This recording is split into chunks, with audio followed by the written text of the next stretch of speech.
Анихимикоз или грибок ногтей. Анихимикоз — это грибковое поражение ногтя, при котором наблюдается изменение его цвета, толщины и отделения от ногтевого ложа. Анихимикоз — часто встречающееся заболевание ногтевого аппарата, не менее 50% всех заболеваний ногтей, которым болеет около 5,5% людей во всем мире. Взрослые болеют чаще, чем дети, поскольку распространенность анихимикозов увеличивается с возрастом. Поражение ногтевых пластинок грибком встречается почти у 50% лиц старше 70 лет. Перед тем, как перейдем к причинам возникновения анихимикоза, грибок ногтей, хочу упомянуть, что наш канал без подписки смотрят целых 70% зрителей.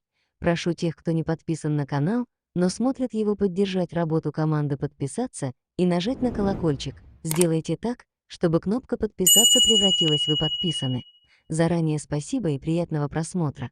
Причины возникновения анихимикоза. Грибок ногтей может возникнуть по разным причинам.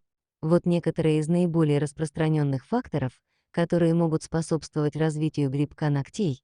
Грибковая инфекция, контакт с грибком, таким как дерматофиты, кандида или плесневые грибы, может привести к заражению ногтей. Эти грибы обычно проникают в ноготь через микроскопические повреждения или трещины в ногтевой пластине. Влажная среда, теплая и влажная среда, например, в обуви или вокруг бассейнов и душей, может способствовать развитию грибковых инфекций. Нарушение циркуляции крови, проблемы с кровообращением в конечностях, такие как сахарный диабет или атеросклероз, могут увеличить риск развития грибка ногтей. Травмы и механические повреждения ногтей. Травмы, удары или давление на ноготь могут создать условия для проникновения грибковой инфекции. Слабый иммунитет. Ослабленный иммунитет может делать организм более уязвимым для грибковых инфекций, включая инфекции ногтей. Носка обуви и носков из синтетических материалов. Синтетические материалы не позволяют ногам дышать, что может способствовать развитию грибковых инфекций. Публичные места, посещение общественных мест, таких как спортзалы, бассейны, сауны и душевые, где люди ходят босиком или носят общую обувь, может увеличить риск заражения. Носительство грибка. Даже если у вас нет симптомов грибка, вы можете быть носителем и передавать его другим. Понимание этих факторов и принятие мер предосторожности, таких как соблюдение хорошей гигиены ногтей и избегание контакта с потенциальными источниками инфекции, может помочь уменьшить риск развития грибка ногтей. Симптомы анихимикоза. Анихимикоз, грибок ногтей, может проявляться разнообразными симптомами, которые могут варьировать в зависимости от степени заражения и типа грибка. Вот некоторые типичные симптомы анихимикоза. Изменение цвета ногтей, зараженные ногти могут стать желтыми, коричневыми или даже черными. Часто это начинается с изменения цвета у свободного края ногтя. Толщина ногтя. Зараженный ноготь может утолщиться.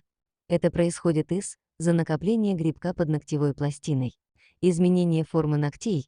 Ногти могут стать деформированными, неровными или начать отслаиваться от ногтевой постели.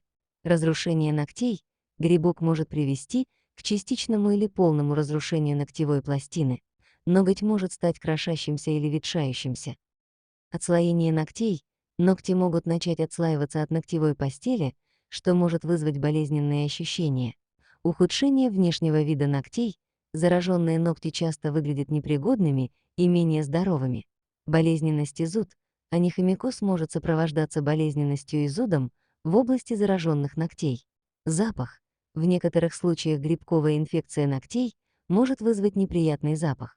Симптомы анихимикоза могут постепенно усиливаться и ухудшаться со временем, и важно обратиться к врачу для диагностики и лечения.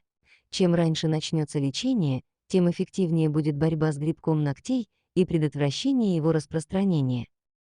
Лечение анихимикоза может включать в себя несколько методов, и выбор зависит от тяжести инфекции и предпочтений пациента. Важно заметить, что для эффективного лечения анихимикоза, особенно если инфекция распространилась далеко под ногтем, часто требуется длительное лечение и терпение. Вот некоторые из основных методов лечения. Местные препараты, лаки и кремы с антимикотическими свойствами могут использоваться для нанесения на пораженный ноготь. Примеры включают циклопироксиламин и аморальфин.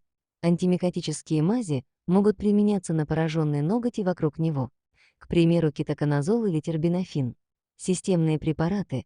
Когда анихимикоз тяжелый или не отвечает на местное лечение, врач может назначить системные антимикотики, такие как флуконазол, итраконазол или тербинофин. Они принимаются внутрь по назначению врача. Хирургическое вмешательство, если инфекция стала слишком глубокой или пораженный ноготь сильно деформирован, то иногда необходимо удаление пораженного ногтя, анихэктомия. Это может ускорить процесс выздоровления. Личная гигиена. Важно поддерживать хорошую гигиену ногтей и стоп. Регулярно обрезайте ногти и держите их сухими. Профилактика. Чтобы предотвратить рецидивы, следует избегать контакта с грибками, носить удобную обувь, сушить ноги после купания и стараться не ходить босиком в общественных местах. Лечение анихимикоза требует консультации с врачом, так как он может определить наилучший план лечения на основе индивидуальных особенностей и тяжести инфекции. Не рекомендуется самолечение, так как это может привести к усугублению проблемы. Лечение анихимикоза, грибковой инфекции ногтей, травами может быть альтернативным методом, но важно помнить, что он не всегда эффективен. Если у вас есть подозрение на анихимикоз, обязательно проконсультируйтесь с врачом, чтобы получить профессиональную медицинскую консультацию и рекомендации. Грибковая инфекция ногтей требует серьезного лечения, и самолечение может быть недостаточно эффективным. Если вы все же хотите попробовать лечение травами в дополнение к рекомендациям врача, учтите следующее: чеснок. Некоторые люди утверждают, что чеснок может помочь в борьбе с грибком ногтей благодаря своим антимикробным свойствам. Вы можете наносить чеснок в виде чесночного масла на пораженные ногти несколько раз в день. Чайное дерево. Масло чайного дерева также имеет антимикробные свойства. Разбавьте несколько капель масла чайного дерева в носке и наносите на пораженные ногти. Лавровый лист. Лавровый лист известен своими антисептическими свойствами. Вы можете приготовить настой из лавровых листьев и использовать его для ванн или компрессов. Опреснок. Опреснок содержит вещества, которые могут помочь в борьбе с грибковыми инфекциями.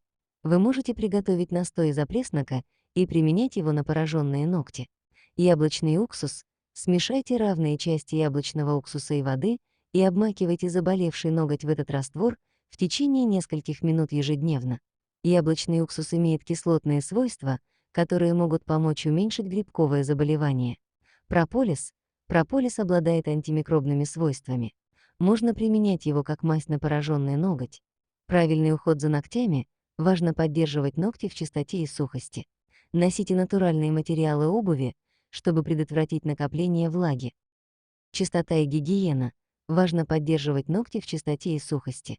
Регулярно мойте ногти и сушите их тщательно. Ванночки для ногтей с содой и солью. Размешайте в теплой воде равные части соды и соли и погружайте заболевший ноготь в этот раствор в течение 15-20 минут. Повторяйте процедуру ежедневно. Это может помочь уменьшить размножение грибков. Здоровое питание. Питание, богатое витаминами и минералами, поможет укрепить иммунитет и бороться с грибковой инфекцией. Помните, что длительное и упорное заболевание ногтей требует профессионального медицинского вмешательства, и народные средства могут быть использованы как дополнение к лечению, назначенному врачом. Следуйте рекомендациям вашего врача для наилучших результатов. Лазерное лечение анихимикоза. Лазерное лечение анихимикоза, грибкового поражения ногтя — это метод, который использует лазерное излучение для уничтожения грибковой инфекции под ногтевой пластиной. Процедура проводится специалистами в медицинских учреждениях. Процесс лечения обычно выглядит следующим образом. Подготовка. Вначале ноготь освобождается от омертвевших частей и обрезается в меру, чтобы улучшить доступ к пораженным участкам. Облучение лазером. Специалист наводит лазерное излучение на пораженный ноготь. Лазерные лучи проникают сквозь ногтевую пластину и оказывают антимикробное воздействие на грибковые клетки, уничтожая их. Процедура. Сама процедура обычно длится несколько минут, в зависимости от размеров пораженной области и используемого оборудования. Повторные сеансы. В некоторых случаях может потребоваться несколько сеансов, проводимых через определенные интервалы времени, чтобы полностью уничтожить грибковую инфекцию. Последующий уход. После процедуры важно поддерживать правила гигиены, следить за состоянием ногтей и при необходимости применять рекомендуемые медикаментозные препараты. Контроль, регулярные визиты к врачу позволяют отслеживать эффективность лечения и при необходимости корректировать терапию. Преимущество лазерного лечения — безболезненность. Процедура обычно безболезненна, хотя некоторые пациенты могут почувствовать небольшое тепло. Отсутствие побочных эффектов, обычно лазерное лечение не сопровождается серьезными побочными эффектами.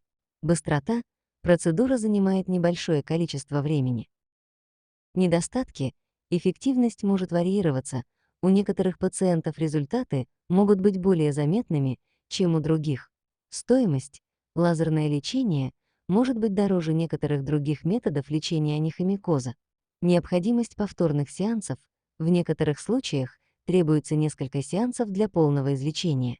Важно помнить, что перед началом любого вида лечения следует проконсультироваться с врачом, чтобы оценить состояние ногтей и рекомендовать оптимальный метод терапии.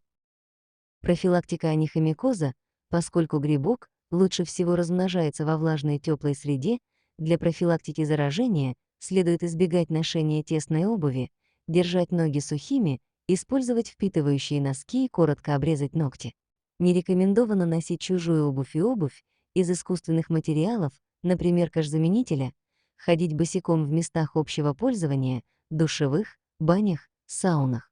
Если у пациента диагностирован поясывающий лишай, его следует обязательно лечить. Кроме того, если в семье кто болеет опоясывающим лишаем, микозом стоп или анихимикозом, остальные члены семьи должны тоже получать соответствующее лечение. Для предотвращения рецидива у пациентов высокого риска можно применять местную противогрибковую терапию 1 раз в неделю или 2 раза в месяц в течение 2 лет после завершения лечения.